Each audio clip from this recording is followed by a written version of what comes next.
like a Hellcat. Hello viewers, welcome to Magggy's Kitchen.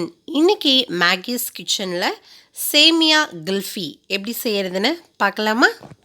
இதுவரைக்கும் நம்ம சேனலை சப்ஸ்கிரைப் பண்ணிருக்கவங்களுக்கும் இனிமே சப்ஸ்கிரைப் பண்ண போறவங்களுக்கும் ரொம்ப நன்றி. இதுவரைக்கும் நீங்க சப்ஸ்கிரைப் பண்ணலையா உடனே சப்ஸ்கிரைப் பண்ணுங்க.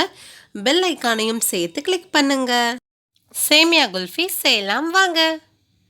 ஒரு அகலமான பாத்திரம் எடுத்து அதில் 1/2 லிட்டர் அளவு ஃபுல் க்ரீம் மில்க் ஊற்றிக்கோங்க. இந்த ஃபுல் க்ரீம் மில்கை ஸ்டவ் ஆன் பண்ணி ரொம்ப ஸ்லோ ஃப்ளேமில் வச்சு இந்த பாலை நம்ம நல்லா கொதிக்க வச்சுக்கலாம். ஸ்டவ் ஆன் பண்ணி ஸ்லோ ஃப்ளேம்லேயே வச்சு இந்த பாலை நல்லா கொதிக்க வைங்க. சின்ன பவுல் எடுத்து அதில் 2 டேபிள் ஸ்பூன் அளவு கார்ன்ஃப்ளவர் மாவு சேர்த்துக்கோங்க. இந்த கார்ன்ஃப்ளவர் மாவோட நம்ம ஊற்றி வச்சுருக்கிற 1/2 லிட்டர் பால்லேருந்து கொஞ்சமாக ஒரு 1/4 கப் அளவு மட்டும் இந்த மாவில் ஊற்றிக்கோங்க. கார்ன்ஃப்ளவரை இந்த பால்லையே அங்கங்கே கட்டி கட்டியாக நிற்காத அளவுக்கு நல்லா கரைச்சி ரெடி பண்ணி வச்சுக்கோங்க. இப்போ பார்த்திங்கன்னா பால் நல்லா பொங்கி வந்துருச்சு. இருந்தாலுமே ஸ்டவ்வை மீடியம் ஃப்ளேமில் வச்சு இந்த பால் இன்னுமே சுண்டுற அளவுக்கு நல்லா கொதிக்க வைங்க.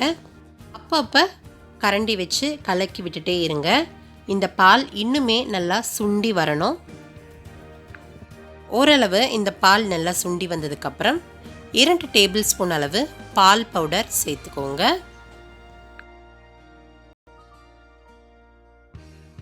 பால் பவுடர் சேர்த்ததுக்கப்புறம் 5 டேபிள் ஸ்பூன் அல்லது 6 டேபிள் ஸ்பூன் அளவு சர்க்கரை சேர்த்து நல்லா கலந்து விடுங்க. சர்க்கரையும் பால் பவுடரும் நல்லா இந்த பாலோட ஒரு சேர மிக்ஸ் ஆகிற மாதிரி நல்லா கலந்து விடுங்க. பால் பவுடர் அங்கங்கே கட்டி கட்டியாக நிற்காத அளவுக்கு கலந்து விடுங்க. சர்க்கரையும் பால் பவுடரும் நல்லா கலந்த பிறகு நம்ம ரெடி பண்ணி வச்சுருக்கிற கார்ன்ஃப்ளவர் பாலை இந்த பாலோட மிக்ஸ் பண்ணிக்கலாம். இது சேர்த்ததுக்கப்புறம் பால் கொஞ்சம் கொஞ்சமாக கெட்டியாக ஆரம்பிக்கும். கார்ன்ஃப்ளவர் சேர்த்த பிறகு கையெடுக்காமல் கிளறி விட்டுட்டே இருங்க. பால் ஓரளவு கெட்டியாக ஆரம்பித்த பிறகு உங்களுக்கு விருப்பப்பட்ட எந்த வகையான ட்ரை ஃப்ரூட்ஸ் இருந்தாலும் சேர்த்துக்கலாம்.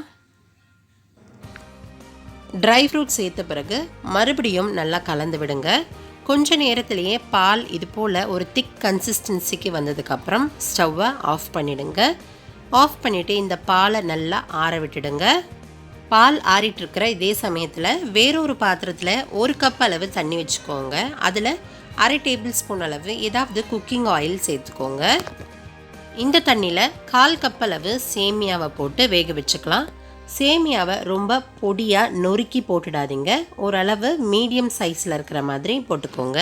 சேமியாவை ரொம்ப குழைய வேக வைக்காமல் தண்ணி ஒரு கொதி வர வரைக்கும் வேக விட்டால் போதும். இது போல் உதிரியாக வெந்து வந்ததுக்கப்புறம் ஸ்டவ் ஆஃப் பண்ணிவிட்டு தண்ணியை வடிகட்டிடுங்க. இப்போ நம்ம ஆற வச்சுருக்கிற பால் நல்லா ஆறினதுக்கப்புறம் இந்த பாலை ஒரு மிக்சர் ஜாரில் ஊற்றிக்கலாம். இந்த பால் கூடவே 3லிருந்து 4 டேபிள் ஸ்பூன் அளவு ஃப்ரெஷ் க்ரீம் சேர்த்துக்கோங்க. ஃப்ரெஷ் க்ரீம் சேர்த்ததுக்கப்புறம் ஒரே ஒரு முறை 5 செகண்டுக்கு இதை நம்ம அரைச்சி எடுத்துக்கலாம். அரைச்சி வச்ச இந்த பால் கூட நம்ம வேக வச்சு வச்சுருக்கிற சேமியாவை மட்டும் எடுத்து சேர்த்துக்கலாம். இது போல் குல்ஃபி மோல்டில் நம்ம ரெடி பண்ணி வச்சுருக்கிற இந்த சேமியா கலந்த பாலை ஒவ்வொரு மோல்டுலேயும் நம்ம ஊற்றி ஃபில் பண்ணிக்கலாம். உங்கள்கிட்ட குல்ஃபி மோல்டு இல்லைனாலும் பரவாயில்ல, சின்ன டம்ளரில் கூட இந்த பாலை ஊற்றி நம்ம குல்ஃபி ஷேப்லேயே கொண்டு வரலாம்.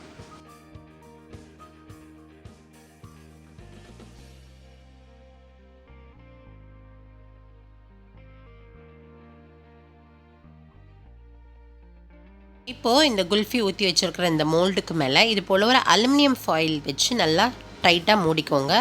பிளாஸ்டிக் ஷீட் இருந்தாலும் நீங்கள் யூஸ் பண்ணிக்கலாம். இந்த அலுமினியம் ஃபாயில் மேலே சின்னதாக ஹோல்ஸ் போட்டு ஐஸ்கிரீம் ஸ்டிக்ஸை இன்சர்ட் பண்ணிக்கோங்க.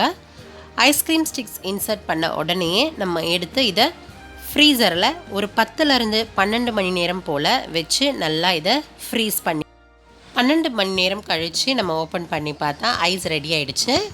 நல்லா ஃப்ரீஸாக இருக்கிற இந்த ஐஸை நம்மளால் உடனே எடுக்க முடியாது. அதனால் ஒரு பிளேட்டில் கொஞ்சமாக தண்ணி ஊற்றி ஒரு நிமிஷம் போல் அந்த பிளேட்டில் ஐஸ் மோல்டை வச்சதுக்கப்புறம் ஈஸியாக வெளியில் எடுக்கலாம்.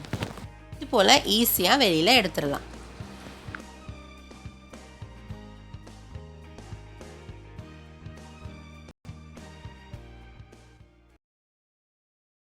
அவ்வளோதான், சேமியா குல்ஃபி ரெடி.